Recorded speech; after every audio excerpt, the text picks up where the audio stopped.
smile aesthetic, branding, marketing, entrepreneurship. Greetings and welcome back to the Kiss My Aesthetic podcast. I'm so excited to have Ryan on the podcast today. Welcome, Ryan. Thank you. Thanks for having me. Oh my gosh, it's going to be a great episode because we're going to talk all things San Diego Open. If you followed me on social media, you know I've been posting about it like crazy. So excited to be back again for year 2 and excited to be working with you as well. Yeah, thank you. The content is amazing. I'm getting a ton of positive feedback and I'm sharing it too because it's just so cool. So thank you for what you and your team are doing. Oh my gosh, we love to hear it. But really the purpose of today, we want to make sure that everyone gets all the information. This is going to be the one-stop shop of all the info for San Diego Open, besides the website, of course, and the socials. But for someone who doesn't know you yet, can you give us some of your background and how you even got started with the WTA and with San Diego Open? Yeah. So I'm the CEO of Youth Tennis San Diego and Taktika Padel, so 2 different sports. Youth Tennis San Diego owns and operates the Barnes Tennis Center. So that's where the WTA event will be, where it was held last year, and some of the ATP events too. So I was a tennis player, grew up as a tennis player, born in San Diego, played all over the world for the US, played junior tennis, played collegiate tennis, and a little bit of professional tennis. I got into coaching. And when I started to get into coaching, that's when I started running events. Started with junior events, then went on to college, semi-pro events, and then just kind of went up in the tier system to get to this place now of running, what is the second biggest professional tennis tournament in the Western United States. Second behind Indian Wells, correct? Indian Wells, yeah, there are 1,000. So we're at WTA 500, which is very big, but second. Yeah, second. We'll get them maybe someday, right? Let's kind of talk about what this whole thing even looks like for someone who's maybe doesn't know a ton about tennis or hasn't really followed the sport, but maybe lives in San Diego and is curious about it. How do you explain what San Diego Open is to someone who might be new to this whole world? Yeah, so in terms of sports and the level of this event, just think of it, if you're a football fan, think of this as the NFC Championship game, right? Where the Grand Slams might be the Super Bowl. This is the highest level you're going to get. So we have, I think right now we have half of the top 10 that have signed up, 8 of the top 20, or maybe actually more, half of the top 20. So what this means is you're going to see the best athletes in the world. We have a very intimate stadium. We have a very even smaller second court. So imagine seeing, the wave, right, on the sidelines. That's the kind of seat you're going to get. So it's an amazing event. It's also an event that it's not just about the tennis. It's about all the other stuff that we're going to do that I'm sure we're going to talk about in this podcast. It's really it's going to be the place to be for the week. You're going to want to come to the Barnes Tennis Center to see the best women in the world play this game, to learn about the sport, to learn about health, learn about wellness, to have fun, have a drink, come with your family, your friends. It's a social event. So there's no reason to not come and check it out. I invited some of my friends to come last year after helping with some of the marketing and kind of check it out. And it was cool to let them see what I'd been working so hard, what we've all been working so hard on, right? But everyone walked away saying that they had way more fun than they thought they were going to. Yeah. Which I don't know what they were anticipating, but I think because it is a whole week and there's a lot of different things happening each day, there's a lot to take advantage of. Let's give the specific dates for this year's tournament. Give us kind of the rundown. What hours are we open? What are going to be your best days to go? When are you going to get the most access? Kind of give us the week overview, so to speak. Yeah. So we start September 9th. September 9th and September 10th are the qualifying days. So September 11th through the 16th is the main draw. So we have players that some of them are 30 in the world that are going to have to be in qualifying. Tickets are cheaper on the weekend. And typically there's a lot more access to come out and see the players firsthand. You get to see a lot of players practice because everybody's getting ready for the main draw. So September 9th and 10th are really fun times, I think, for people to come out and bring your family out. Starting September 11th, we start with the main draw, which is 11:30. So we have a day session and a night session during the main draw. Whereas I'll take a step back. In the qualifying event, we start at 10:30, and we just play a bunch of matches. So you just get a download, an overload of tennis, which is fun. But going back to the main draw, we start September 11th at 11:30. We'll have a couple matches on the stadium court. Then the night session starts at 5:30, and then 5:30 you have two matches that go on. We have a secondary court those matches that start at 11:30, those will just be what we say by followed by. So we might have 4 matches on those courts which start at 11:30, and they just keep going and going and going. So if you have a grounds pass, you get to go see that second court. You get to walk around in the village. You get to go eat food, have a drink, do some of the other activations. Whereas then the main draw, you have the day session and night session. We're going to have other things going on, like celebrity matches at the night session, stuff like that too. Yeah, it's going to be a ton of fun. Definitely the Monday, Tuesday, Wednesdays, would you say are the best days to see the most amount of matches? Because that's kind of the lead up into the big weekend, right? And a lot of the tickets have sold really fast for qualifiers, or for quarterfinals, semifinals, and finals, right? Yeah. I'll give you a little stat for today. Put out a thing this morning for parents and kids can come free and get a lunch for the first 100 on the first day of on Sunday of qualifying. Within an hour or so, we got 680 people that registered, which is awesome. Good numbers. Yeah. They're seeing, okay, they probably came last year and they're going to be able to see a ton of matches. But yeah, Monday, Tuesday, Wednesday, you're going to see all the players. The top seeds, they do get buys. So the number 1 seed and the second seed.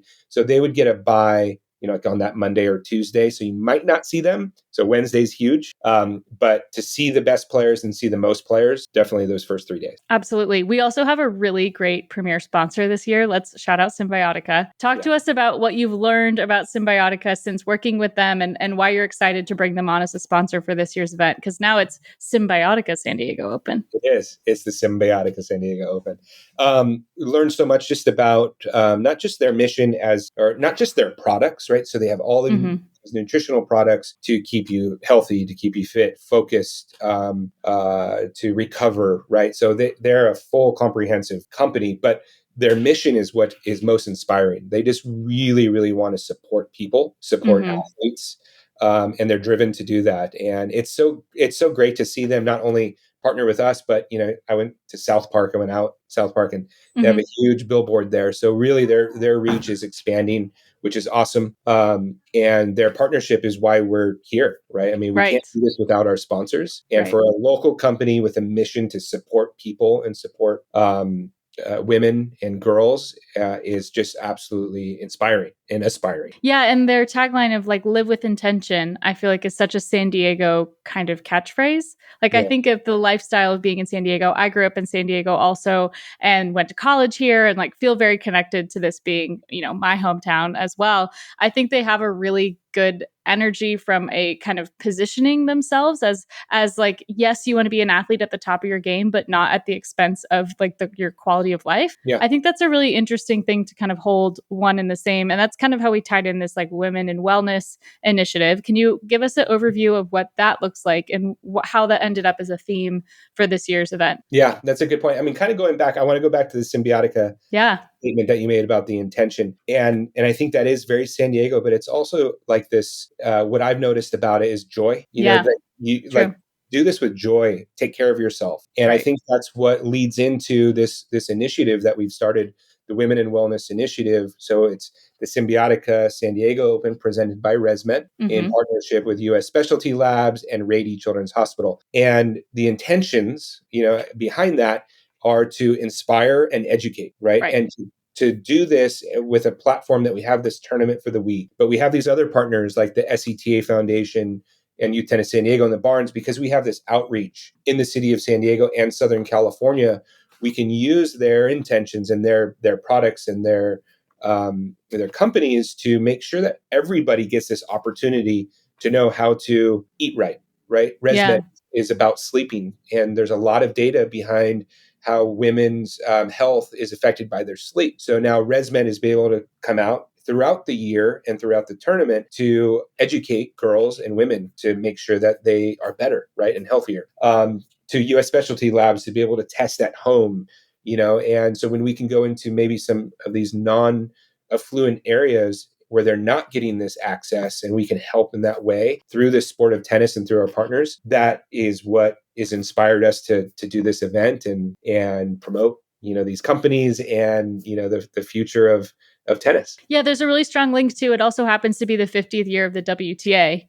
Yeah. which is just like incredible timing for us, right? But I think also that's like a great example of an organization that really prioritizes women's athletics. If we didn't say at the top of this episode, this is a WTA 500 event. So there's no men's event this year. It's just women's.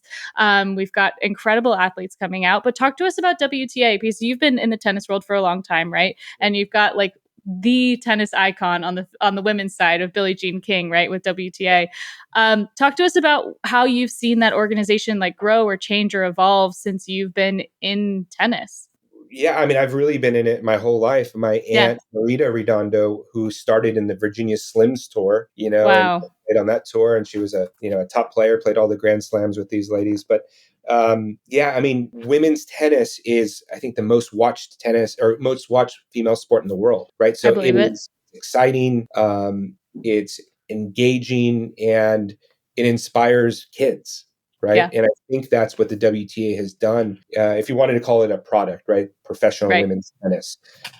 It does more than just entertain. It's inspiring people to do more in their lives, to give back, to be a part of something. And I think that's what the WTA has done so well is it's very holistic. They really, in my Yeah. opinion, take really good care of their players. In all the meetings as a tournament director, the biggest thing that I hear from them is, how are you taking care of the players? Right. And so I think they've just done a great job of making sure that the people who are the athletes are taken care of, rewarded, and it's great to see the equal prize money being the major focus of the WTA. Totally. And so it's extremely inspiring, and yeah, the people and the leaders like Billie Jean King behind it, and not just her because she has that platform, but women, right, are Yeah. really taking to making sure that the WTA women's tennis and women's sports is given the platform that it deserves. Yeah, and I think the conversation about mental health is woven in there really nicely too. I saw some of the episodes of Breakpoint, which some of the athletes that have come last year and will be there this year were in. And I think that especially as we're heading into like another season of Olympics, like it's a really cool time to be interested in sports again and kind of support your favorite players, and but also be having these bigger conversations about what does it look like to have that balance, right? And San Diego is such a good place for that. I feel like we've got really great lifestyle balance and all of those things. But there's also sometimes like an opportunity to go the fancy route when it comes to tennis, right? I think you went to Wimbledon, right? I'm dying to go. That's on my bucket list. You have to. I Yes. have to Yeah. at some point. And I'm really interested, just personal curiosity of kind of the blend of like branding meets like a luxury kind of experience. Like how do you take this great tournament and elevate it for the person that wants to really like do it up, right? And we've got really cool opportunities with the VIP experience for this year's tournament that includes Cymbiotika and includes some of the other sponsors. How have you been explaining this to people, and what are you most excited about with this VIP chalet build out that's currently happening at the time that we're recording? Yeah, we're doing way more than last year. So if you thought Yeah. last year was great and it was intimate, this year we've elevated that. So the stadium is bigger, but there's more seats. But going to that kind of Wimbledon feel, like you said, or Right. being able to do it up, we're just providing more opportunities. So the VIP chalets, which is a second story platform on the north baseline side, is going to be awesome with VIP hospitality and drinks. To the VIP area behind on court 18, we have luxury bathrooms just for the VIPs, great Mm-hmm. food, great drinks. We bring players down there to serve and make drinks with Voss Water and whatever sponsors we have. And this year we're adding the Fierce and Kind Right. court 10. So that's not just for VIP, it's for all fans, but we're going to make it and give it that VIP feel. And that's like something that Wimbledon does, where like just to get in the gates, like you're a VIP, right? Like Right. Right. expectation of how you dress, Right. you get kind of poshed up, right? And they have all of those experiences for just the fan, and that's what I think we're doing this year. That's going to be different, and to make it again that place to be, and to give it that feel that you can come here and have some fun. Well, and something that you don't necessarily get when you're at Petco Park or you're at another professional sports game or a goals game, or you're doing any of these other kind of events. Like I think because the venue is so unique at Barnes Tennis Center, like we've got an incredible view. One of my favorite videos from last year, there was like the most perfect sunset during one of the matches. And like the stadium was filled with people and you're watching tennis. And I'm like, wow, this is crazy that this is here. Like, I don't think I knew that you could have such a cool tennis event at a place like that. I think that that's what surprised me, at least. Yeah, I mean, if you can get the cheapest GA seat in the Yeah, stadium,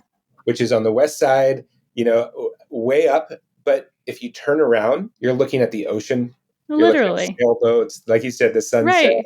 Right. La Jolla in the back. I mean, it's gorgeous. So we're lucky. I mean, we're extremely Super lucky to lucky. be in San Diego to be at this site. And so that's a big part of it, and why I think the WTA and Octagon, who owns the tournament, we lease it Mhm. from them, chose San Diego and the Barnes Tennis Center because of the location. Is there a day of the tournament that you look forward to the most? Do you like more of the beginning days? Do you love like the hype around the finals? Are you just like, I'm the happiest when it's over? Like what part of it gets you most excited? It's a funny question or a statement about when it's over, because it's Yeah. like, yeah, like there's all of this stress and Sure. the whole build up, and you're like, you're finally done. But then you're like, oh my God, it's done. And like, you don't want it to be done, right? Right. Because you Right. have all of the team, right? We're a team and we're doing this all together, and it's super fun. We're really, really lucky to be in the position I am. But going back to your question about the day, I don't know. I think the first night session is always Yeah. really fun, Yeah. because you're kind of just waiting for the night session and under the lights, the VIP going on. So I think the first night session is one of my favorites, and then I love the finals too. Yeah, I mean the finals, it's pretty hard to beat that electric feeling. Like I'm always the person that like cries at a sports documentary because I think you see them, right? Because you Yeah, can see this athlete and it's so incredible what they've achieved. But then you think of like all the people on their team and all the people that have supported them and their parents and their coaches and their all the people that play a role in that victory. It's like it's electric. It's a yeah, really like cool, palpable feeling. yeah, yeah. Yeah, It's no, amazing. I'm very much looking forward to it. We had some fun and got some good like emotional reactions out of people on social media with our campaign this year. So I want to give some airtime for that because you guys, I'm lucky and working with Troy and Natalie, who are also amazing, that you guys, when I have a crazy idea, like for the most part, let me run with it, which Yeah, has been so much fun. But this tennis is taking over campaign. I know you've seen it and shared some of the stuff, and we got some really interesting reactions about it. What was kind of your take, or what have you kind of heard through the community since we were posting all these kind of hype images to get people curious about it? yeah. Just, I mean, the creative behind it. It's like, oh my God, I can't believe all the tennis balls are in the ocean, and Yeah, like, yeah, yeah. been all over San Diego, and pets, dogs. Right. It's been yeah, it's just, you've been super creative with it, and I think that's what everybody's kind of getting the energy from. And Yeah. Yeah. And I think it was fun to kind of think outside the box. Natalie and I had a lot of conversations about like what guerrilla marketing looks like. And I think whenever I think of San Diego Open, I'm always trying to think about what's something that we can get away with that other markets can't, right? Like you couldn't really run that campaign and have it work for US Open in the same way. It wouldn't connect or work for Indian Wells. But I think because we're so close to the beach and people have dogs and dogs play with tennis balls and there's kind of like surfers and opportunities to kind of weave that story together. And then with all of these AI imaging tools, it's really incredible how far we can go with a theme like that. yeah, So I and think, so you made it unique to us. yes, San Diego, exactly. right? So you're Exactly. designing with San Diego, which is, that's what we have to, again, location. Like we Right. need to. That's one of our strengths, is we have this unique location, and you designed it perfectly. Yeah. Now it'll kind of bleed into some of the things at the tournament as well, because I've been talking with Angela, who's doing the event production design, and we found some really cool ways to kind of carry that theme through. How important would you say is branding for something like a tennis tournament? Like when you see people buying the merch or the hats or the bags or the things, like did you end up in the gift shop at Wimbledon or is that not really your jam? Yeah, yeah.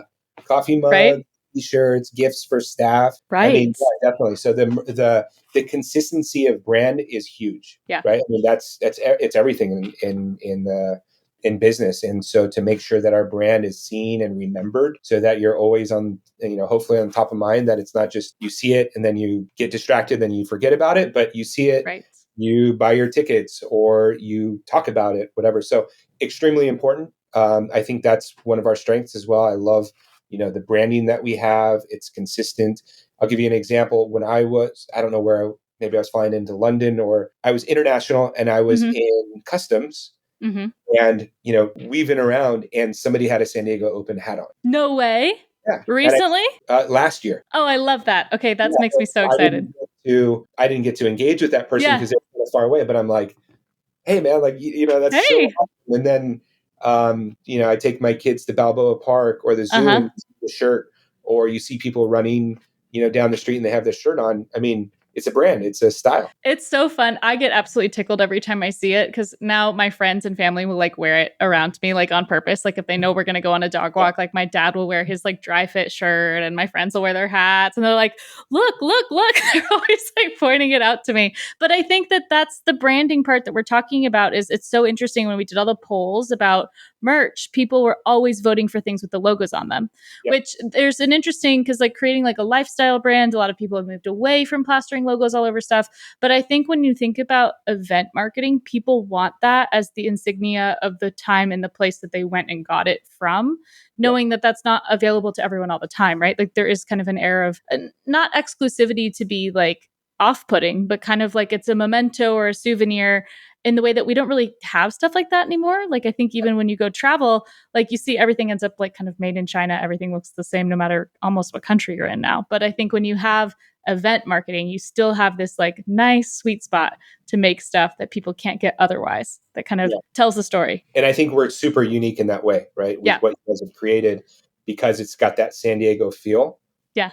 We're not, I'm not speaking down on other tournaments or anything, but if you're in, I don't want to say a bad, I don't want to say a state. Yeah. No, I know what you're saying. We have this uniqueness with San Diego and the beach and the green, yellow, that's like the ocean and the sun. And that's what a Wimbledon does, right? They have that time. All right, I was at Wimbledon. Connection. That moment. Yeah. Totally. And they lean into like that purple, right? Like the very royal purple color and then the greens and then the Wimbledon whites. But definitely for here, it was also about mishmashing our style, like co-branding between San Diego Open and Cymbiotika, because that was a new thing brought to the table that was a factor we didn't have to consider last year as much. But this year it's like, okay, when Troy brought that forward to me, I was like, all right, we need to revisit the branding assets then and like level up to where Cymbiotika is. Because I think last year I had no idea how big the tournament was or like how many places we're going to see the logo. I think my first day at Barnes, I was like, oh my gosh, it's everywhere. I just kind of like I was like, wow, this is really cool. But also like, holy smokes, like we really could do something big here. So I think this year's approach was about kind of maturing the brand a little bit, making it feel a little bit more refined, a little more grown up, and kind of to meet where Cymbiotika was at so that the two looked like they belonged together and they weren't on two different planets. I think we did that. I think we pulled it off. I think so too. Yeah. Spectacular. Oh my gosh, great. I want to ask you some more things about the tournament and kind of get back to that whole experience. We talked obviously about GA tickets. You'll still have access to the Wellness Village, we're calling it this year. What can fans expect to see in Wellness Village? What are you looking forward to the most? Yeah, well, we'll have, they'll be able to go and have a drink, get some food, watch the match still on one of the big screens that's there, but really engage with the sponsors and the vendors. And I think that's the cool thing is that, you don't always get to do that. And especially like if it's tennis focused, you really get to engage with it. You're not just online, so you can feel the products, the clothing that we're going to sell, which is going to be awesome.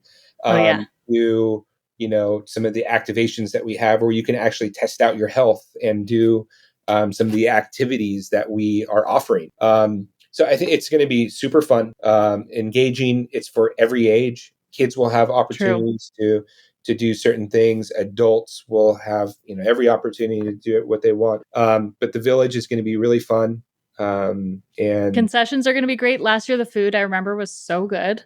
I was so impressed by the food selection. So definitely come hungry. I feel like for all San Diego events, it ends up being like a de facto food festival as well.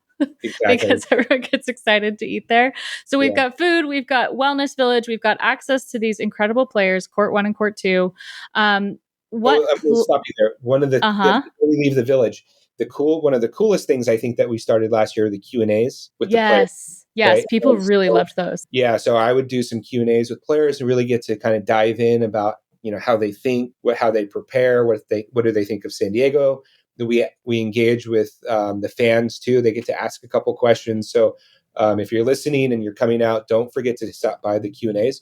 And then going back to one of your comments about mental health, we are going to be bringing out like a mental health expert, Cool. psychologist that will take over the Q&As with players to dive a little deeper to actually see how they think and Ooh. and because that can relate to anybody, right? If you're in business, if you're in marketing, right? You're going to have that stress somewhere. It's all relatable. And so not only are you going to listen to maybe a Madison Keys or, Sloane Stevens talk about it, but you might learn something for yourself and your business. Absolutely. Speaking of players specifically, the lineup is great. Like we just talked about at the beginning. Some of these players have had really incredible years. I've kind of, again, by fact of like working on this stuff for San Diego Open, I've paid a lot more attention, obviously, and kind of immersed myself more into the tennis world. But I mean, we love watching like Coco Gauff. Yeah. Like, so cool to have her back. What other players do you feel like have really shown up and shown out and that you're stoked to see play in San Diego again because they're just going to sweep it, or maybe not sweep it, but at least put up a good fight? Yeah. Gosh, I can't point anybody out, but like Bia, the Brazilian player that has committed to getting to the finals of the French, the way she got to the finals, I don't know how many she had, but she had a ton of 3-setters to get there, which shows her character, and she's a fighter. She's got grit, so I'm really excited to see her come. And I think the community is going to really like her. Hopefully all the Brazilians come out. Yeah. But Sloane Stevens coming and, the draw that she has in her game style, I'm really excited to see her.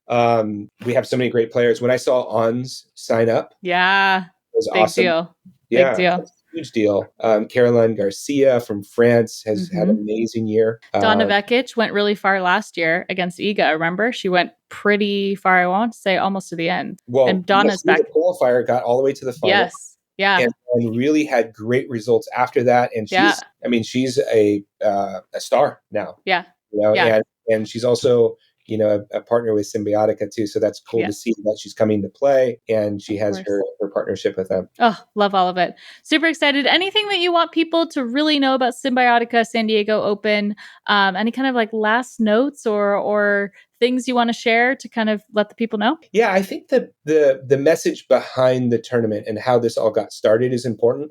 That this is run by nonprofits. So the SCTA Foundation is the entity that runs this, and the goal behind the SCTA Foundation is to give access to tennis, through sponsorships, grants, to kids that are in need and to people that are in need.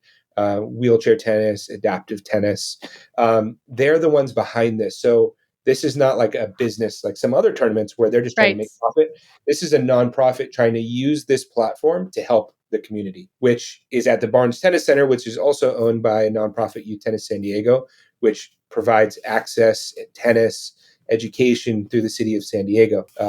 So I think that is a message that I really want to share, that people know that you're coming to this great event. We've got VIP stuff, you can spend money and whatnot, but it's for a cause that is helping our city and helping people. So definitely wanted to give that a shout out. Absolutely. Very worthy shout out at the very end. Amazing. So if anybody wants to come to the tournament at San Diego Open on all the socials, that's where you'll see all the work that my team and I have been helping with. And then also WTASDOpen.com. Where can people buy their tickets? WTA. Where are you sending people? Oh, yeah. Right there on SeatGeek. Exactly. So SeatGeek will link through from San Diego, WTA SDOpen.com. Got to remember that one correctly. And then San Diego Open on all the socials. It's happening September 9th through the 16th. And come tag us, get those early tickets while you still can, and come on out to Barnes, right? Yep, absolutely. Amazing. Well, thanks so much for your time, Ryan. This was perfect. I really feel like we covered all of it. Yeah. We'll have to do a recap episode at the end with Troy or Natalie and talk about what we liked. Also, we can let the people know, I believe we're coming back again next year, correct? Oh, we are. Absolutely. Oh, yeah. So if you don't happen to get there this year, definitely keep us on your calendar for 2024. All right. Amazing. Thanks, Ryan. We'll talk to you soon. Thanks, everybody. Bye.